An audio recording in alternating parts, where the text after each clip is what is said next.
ನಮಸ್ತೆ ವೀಕ್ಷಕರೇ, ಮೆಂಡೋ ನ್ಯೂಸ್ ನೆಟ್ವರ್ಕ್ಗೆ ಸ್ವಾಗತ. ನಾನು ನಿಮ್ಮ ದಿವ್ಯಾ. ಹೊಸ ವರ್ಷಕ್ಕೆ ಕೆಲವೇ ದಿನಗಳ ಅಂತರ ಇದೆ, ಕೇವಲ 2 ವಾರಗಳ ಅಂತರ ಅಷ್ಟೇ ಇದೆ ವೀಕ್ಷಕರೇ. ಈ ಒಂದು ಸಂದರ್ಭದಲ್ಲಿ ನಮ್ಮ ಪೊಲೀಸರು ತಮ್ಮ ಕಾರ್ಯವನ್ನು ಚುರುಕುಗೊಳಿಸಿದ್ದಾರೆ. ಕಳೆದ ವಾರವಷ್ಟೇ ಒಂದಷ್ಟು ಮಾದಕ ವಸ್ತುಗಳನ್ನು ಜಪ್ತಿ ಮಾಡಿಕೊಂಡಿದ್ರು.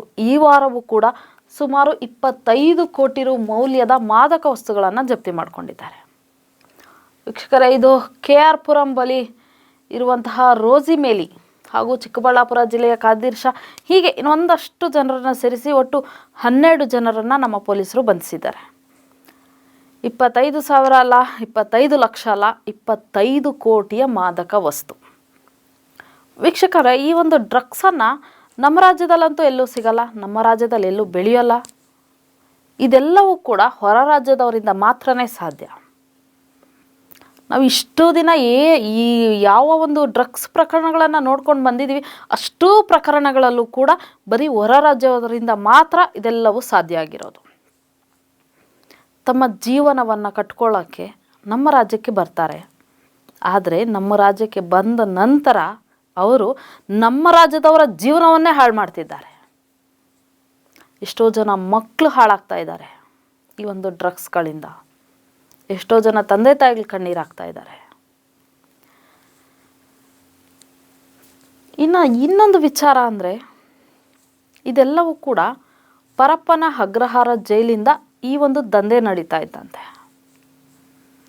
ಮೊನ್ನೆ ಅಷ್ಟೇ ದರ್ಶನ್ ಪ್ರಕರಣದಲ್ಲಿ ದರ್ಶನ್ಗೆ ಕುರ್ಚಿ ಮೇಲೆ ಕುತ್ಕೊಂಡು ಅವರು ಕಾಫಿ ಕುಡಿತಿದ್ದಂಥ ಸ್ಟೈಲ್ ಆಗಿರಬಹುದು, ಟೀ ಮತ್ತು ಸಿಗರೆಟ್ ಸೇರ್ತಿದ್ದಂಥ ಸ್ಟೈಲ್ ಆಗಿರಬಹುದು, ಒಟ್ಟಿನಲ್ಲಿ ಒಂದು VIP ಗಳಾಗಿರಬಹುದು, ರಾಜಕಾರಣಿಗಳಿಗಾಗಿರಬಹುದು, ಇವರೆಲ್ಲರಿಗೂ ಕೂಡ ಜೈಲು ಒಂದು ರೀತಿ ರಾಜಾತಿಥ್ಯ ಕೊಡ್ತಾ ಇದೆ ಅನ್ನೋ ಒಂದು ವಿಚಾರದಲ್ಲಿ ಅಗ್ರಹಾರ ಹೆಸರಾಗಿತ್ತು.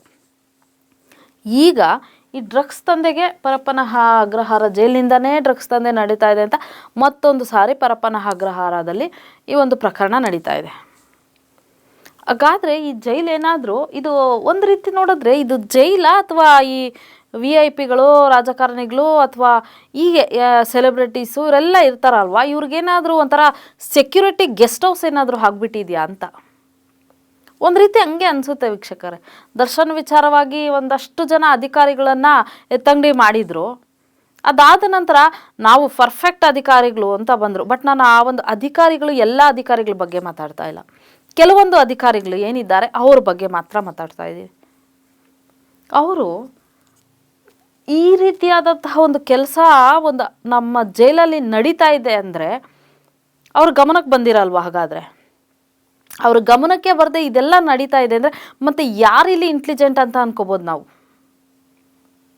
ಹಾಗಂತ ನಮ್ಮ ಪೊಲೀಸ್ ವ್ಯವಸ್ಥೆ ಸರಿ ಇಲ್ಲ ಅಥವಾ ನಮ್ಮ ಪೊಲೀಸ್ ಅಧಿಕಾರಿಗಳು ಯಾರೂ ಸರಿ ಇಲ್ಲ ಅಂತ ಅಲ್ಲ.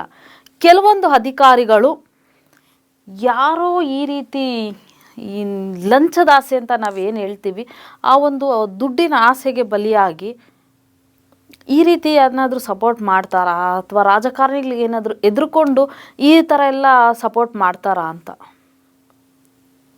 ವೀಕ್ಷಕರೇ, ನಾನು ಹೇಳೋದು, ನಮ್ಮ ನಾಡಲ್ಲಿ ನಮ್ಮ ಜನನ ಹಾಳು ಮಾಡ್ತಿದ್ದಾರೆ ಅಂದರೆ ನಾವೆಷ್ಟು ಒಂದು ಒಗ್ಗಟ್ಟಾಗಿ ಗಟ್ಟಿಯಾಗಿ ಅವ್ರ ಮೇಲೆ ಕಣ್ಣಿಟ್ಟಿರಬೇಕು.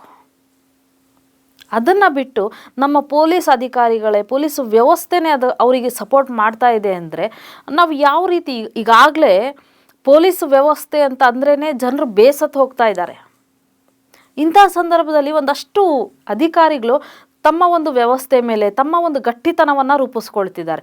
ಇಲ್ಲ, ಪೊಲೀಸ್ ವ್ಯವಸ್ಥೆ ಸುಭದ್ರವಾಗಿದೆ, ಜನಗಳಿಗೆ ರಕ್ಷಣೆ ಮಾಡ್ತಾರೆ, ರಕ್ಷಣೆಯನ್ನು ಕೊಡ್ತಿದ್ದಾರೆ. ಈ ರೀತಿ ಒಂದು ಬೆಳೀತಾ ಬರ್ತಾ ಇರಬೇಕಾದ್ರೆ ಒಂದಷ್ಟು ಪ್ರಕರಣಗಳು ಆಗಾಗ ಈ ರೀತಿ ಬೆಳಕಿಗೆ ಬರ್ತಾ ಇದೆ. ಇದು ಎಲ್ಲೋ ಒಂದು ಕಡೆ ಪೊಲೀಸ್ ವ್ಯವಸ್ಥೆ ಮೇಲೆ ಜನರಿಗೆ ನಂಬಿಕೆನೇ ಕಳ್ಕೊಳ್ತಿದ್ದಾರೆ, ನಂಬಿಕೆ ಹೋಗ್ತಾ ಇದೆ ಪೊಲೀಸರ ಮೇಲೆ. ಇದಕ್ಕೆ ಪೊಲೀಸರು ಏನು ಉತ್ತರ ಕೊಡ್ತಾರೋ ಅವರೇ ಹೇಳಬೇಕು ವೀಕ್ಷಕರೇ. ಇನ್ನು ಇದೊಂದು ವಿಚಾರವಾಗಿ, ಇದು KR ಪುರಂ ಬಳಿ ಇರುವಂತಹ ಒಂದು ಹಳ್ಳಿಯಲ್ಲಿ ಈಕೆ ನೆಲೆಸಿರ್ತಾಳೆ. ನೈಜೀರಿಯಾ ಮೂಲದ ರೋಸಿಮೇಲಿ ಈಕೆ ಹೆಸರು. ಯಾವುದೋ ರಾಜ್ಯದಿಂದ ಬಂದು ನಮ್ಮ ರಾಜ್ಯದಲ್ಲಿ ದಿನಸಿ ಅಂಗಡಿ ಇಟ್ಕೊಂಡು ವ್ಯಾಪಾರ ಮಾಡ್ತಾ ಇರ್ತಾಳೆ ಈಕೆ. ವ್ಯಾಪಾರ ಮಾಡ್ತಾ ಅಕ್ಕಿ, ಬೇಳೆ ಹೀಗೆ ಅದನ್ನು ವ್ಯಾಪಾರ ಮಾಡ್ತಾ ಇರುವಂತಹ ಹೆಸರಲ್ಲಿ ಮೀನಿನಲ್ಲಿ ಒಣ ಮೀನು ಏನಿದೆ ಆ ಒಂದು ಒಣ ಮೀನಿನಲ್ಲೇ ಡ್ರಗ್ಸ್ ಮಾರಾಟವನ್ನು ಕೂಡ ಮಾಡ್ತಿರ್ತಾರೆ. ಎಷ್ಟು ಬುದ್ಧಿವಂತರು ಅಂದರೆ ಇವರು. ನಾವು ಅಕ್ಕಪಕ್ಕ ಇದ್ದುಕೊಂಡು ಕೂಡ ನಾವು ಅವರ ವಲನಗಳನ್ನು ಗಮನಿಸೋದಕ್ಕೂ ಕೂಡ ಆಗಲ್ಲ. ಅಷ್ಟು ಕ್ರಿಮಿನಲ್ ಮೈಂಡ್ಗಳಿಂದ ಇವರು ಯೋಚನೆ ಮಾಡಿ ಹೊರ ರಾಜ್ಯದಿಂದ, ಅದು 25 ಕೋಟಿ ಅಂದರೆ ಏನು ತಮಾಷೆನ? ಒಂದು ದಿನಸಿ ಅಂಗಡಿಯಲ್ಲಿ ಇಷ್ಟೆಲ್ಲ ಮಾರಾಟ ಮಾಡ್ತಾರೆ ಇವರು ಅಂದರೆ ನಮಗೆ ಶಾಕ್ ಆಗಬೇಕು ವೀಕ್ಷಕರು. ಯಾಕಂದರೆ ಹೊರ ರಾಜ್ಯದವ್ರಿಗೆ ಇಷ್ಟೆಲ್ಲ ನಾವಿನ್ನೂ ಬಿಟ್ಕೊಂಡಿದ್ದೀವಲ್ಲ. ಹಾಗಂತ ಹೊರ ರಾಜ್ಯದಿಂದ ಬಂದವರು ಅಥವಾ ಬರಬಾರ್ದು ಅಂತ ನಾನು ಹೇಳ್ತಾ ಇಲ್ಲ. ಅವ್ರು ಬಂದವರೆಲ್ಲ ತಪ್ಪು ಅಲ್ಲ, ಬಂದವರೆಲ್ಲ ಕೆಟ್ಟವರಲ್ಲ. ಕೆಲವೊಬ್ಬರು ಹೊರ ರಾಜ್ಯದಿಂದ ಏನು ಕೆಲವೊಬ್ಬರು ಬಂದಿದ್ದಾರೆ, ಅದರಲ್ಲಿ ಒಂದಷ್ಟು ಜನ ಒಳ್ಳೆಯವರು ಇದ್ದಾರೆ. ಇನ್ನೊಂದಷ್ಟು ಜನ ನಮ್ಮದಲ್ಲೇ ಇಟ್ಕೊಂಡು ನಮ್ಮ ಕನ್ನಡ ನಾಡು, ನಮ್ಮ ಜಲ, ನಮ್ಮ ನೀರು ಇದೆಲ್ಲವನ್ನು ಬಳಸ್ಕೊಂಡು ನಮಗೇನೆ ವಿಷ ಹಾಕುವಂತಹ ಕೆಲಸ ಮಾಡ್ತಾಯಿದ್ದಾರೆ. ಇದರಿಂದ ಎಷ್ಟೋ ಜನ ಕಣ್ಣೀರಾಗ್ತಿದ್ದಾರೆ, ಎಷ್ಟೋ ಜನ ಕಾಲೇಜು ವಿದ್ಯಾರ್ಥಿಗಳು ಹಾಳಾಗ್ತಾ ಇದ್ದಾರೆ. ಇದರಿಂದ ಎಷ್ಟೋ ಜನ ಅಪ್ಪ ಅಮ್ಮ ಕಣ್ಣೀರಾಗ್ತಾ ಇದ್ದಾರೆ, ನಮ್ಮ ಮಕ್ಕಳು ಹಾಳಾಗ್ತಾ ಇದ್ದಾರೆ ಅಂತ. ಅವರ ಕಣ್ಣೀರಿನ ಶಾಪ ಇವರಿಗೆಲ್ಲ ತಟ್ಟಲ್ವಾ? ಹಿಂದೆ ಒಂದು ಸಾರಿ ವೀಕ್ಷಕರೇ, ರಾಮಮೂರ್ತಿ ನಗರದಲ್ಲಿ ಕೂಡ ಇದೇ ರೀತಿಯಾದಂತಹ ಒಂದು ಘಟನೆ. ದಿನಸಿ ಅಂಗಡಿನಲ್ಲಿ ದನದ ಮಾಂಸ ಮಾರಾಟ ಮಾಡ್ತಾ ಇರ್ತಾರೆ. ಈ ಒಂದು ವಿಚಾರವನ್ನು ಆ ಭಾಗದ BBMP ಅಧಿಕಾರಿಗಳೇನಿರ್ತಾರೆ ಅವರ ಗಮನಕ್ಕೆ ಕೂಡ ತಂದಿರ್ತಾರೆ. ಆದರೆ BBMP ಅಧಿಕಾರಿಗಳು ಅದಕ್ಕೂ ನಮಗೂ ಸಂಬಂಧನೇ ಇಲ್ಲ, ಆ ವಿಚಾರನೇ ನಮಗೆ ಗೊತ್ತಿಲ್ಲ ಅನ್ನೋ ರೀತಿಯಾಗಿ ವರ್ತಿಸ್ತಾರೆ. BBMP ಪರ್ಮಿಷನ್ ಇಲ್ಲದೆ ಯಾರು ಎಲ್ಲೂ ಕೂಡ ಅಂಗಡಿಗಳನ್ನು ನಡೆಸೋ ಹಾಗಿಲ್ಲ. ಇದೆಲ್ಲ ಎಲ್ರಿಗೂ ಗೊತ್ತಿರುವಂತಹ ವಿಚಾರ. ಆದ್ರೂ ಇನ್ನು ಈ ಡ್ರಗ್ಸ್ ವಿಚಾರ ಅಂತ ಬಂದರೂ ಅಷ್ಟೇ ವೀಕ್ಷಕರೇ, ಎಷ್ಟೋ ಭಾಗಗಳಲ್ಲಿ ಅಲ್ಲಿ ಏನು ತಪ್ಪು ನಡೀತಾ ಇದೆ ಅನ್ನೋದು ಅವ್ರಿಗೂ ಕೂಡ ಗೊತ್ತಿರುತ್ತೆ.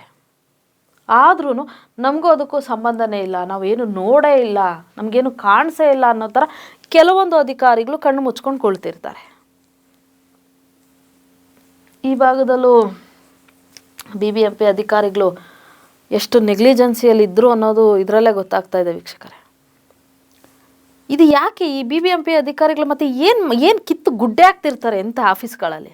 ಆಫೀಸ್ಗೆ ಹೋಗೋದೇ ಇಲ್ಲ ಬಿಡಿ, ಅವರು ಸಿಗೋದೇ ಇಲ್ಲ. 100 ಸರಿ ಏನಾದರೂ ಒಂದು ಕೆಲಸ ಆಗಬೇಕಂದ್ರೆ 100 ಸರಿ ಅಲಿಬೇಕು ನಾವು.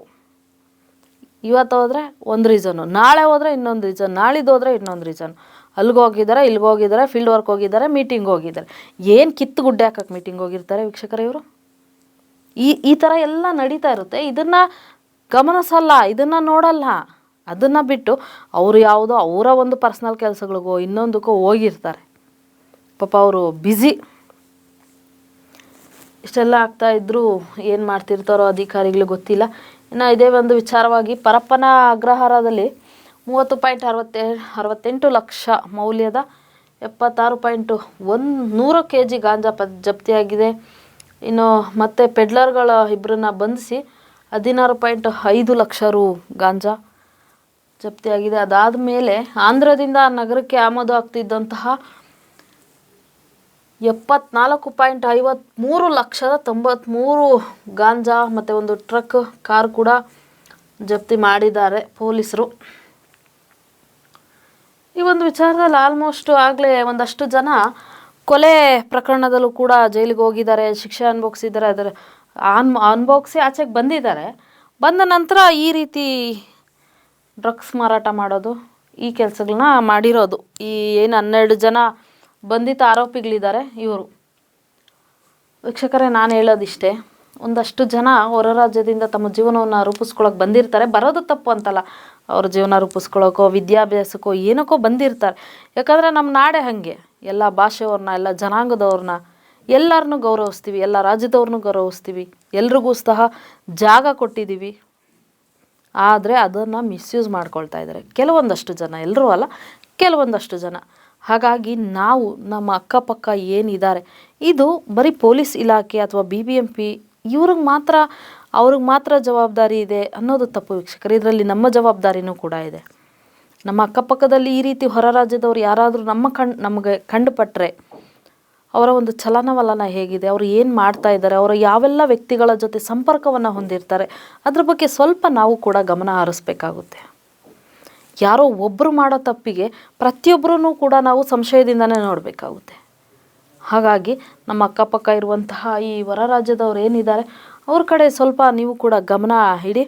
ಇನ್ನು ಈ ಒಂದು 25 ಕೋಟಿ ಮೌಲ್ಯದ ಮಾದಕ ವಸ್ತುವನ್ನು ನಮ್ಮ ಪೊಲೀಸರು ತುಂಬ ಒಂದು ಒಳ್ಳೆಯ ರೀತಿಯಲ್ಲಿ ಕಾರ್ಯಾಚರಣೆ ಮಾಡಿದ್ದಾರೆ.